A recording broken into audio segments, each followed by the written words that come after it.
যারা আল্লাহর সাথে শিরক করে তারাও আল্লাহকে সৃষ্টিকর্তা হিসাবে মানে। তার মানে উত্তরে বলবে যে আকাশ জমিন আল্লাহ তাআলা সৃষ্টি করেছেন, তারই প্রতিপালনে আকাশ জমিন রয়েছে।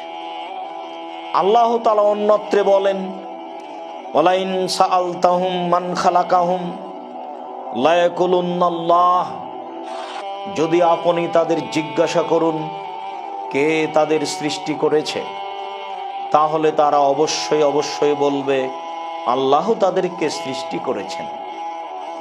তাহলে যারা আল্লাহর সাথে শিরক করে তারাও সৃষ্টিকর্তা হিসাবে আল্লাহকে মানে, আল্লাহর প্রতিপালনের স্বীকৃতি দেয়। আল্লাহ তাআলা অন্যত্রে বলেন, ইয়া ইবলিস মা মানাকা আন তাসজুদা লিমা খালাকতু বিয়াদাইয়া। আল্লাহ তাআলা বলেন, হে ইবলিস, আমি যাকে নিজ হাতে সৃষ্টি করেছি তাকে সিজদা করার ব্যাপারে কে তোমাকে বাধা দিল? তুমি কেন সিজদা করলে না?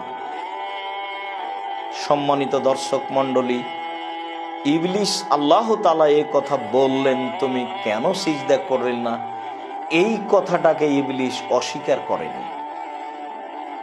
আমি যাকে নিজ হাতে সৃষ্টি করেছি এই কথাটা ইবলিস অস্বীকার করেনি। এই কথাটার স্বীকৃতি দিয়েই বলছে যে আনা খায়রুম মিনহু খালাকতানি মিন নার ওয়া খালাকতাহু মিন তিন। আমি তার চেয়ে উত্তম, আমি আদমের চেয়ে উত্তম।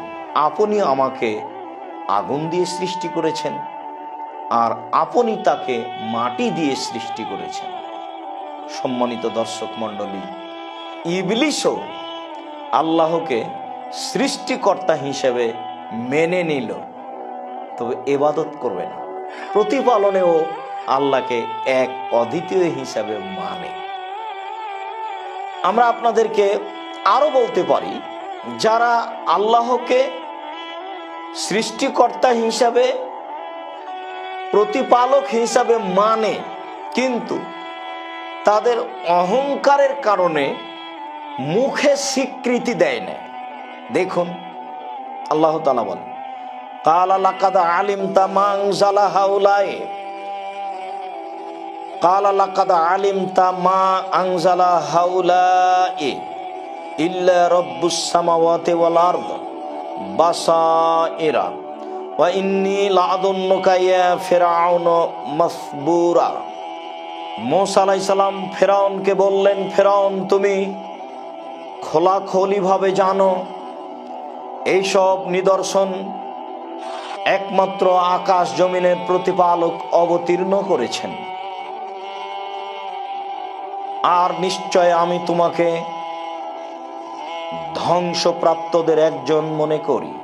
আল্লাহকে যারা প্রতিপালক হিসাবে মানে, অনেক সময় তারা অন্তরে মানলেও মুখে স্বীকৃতি দেয় না, তাদের অহংকার ও উদ্ধততার কারণে।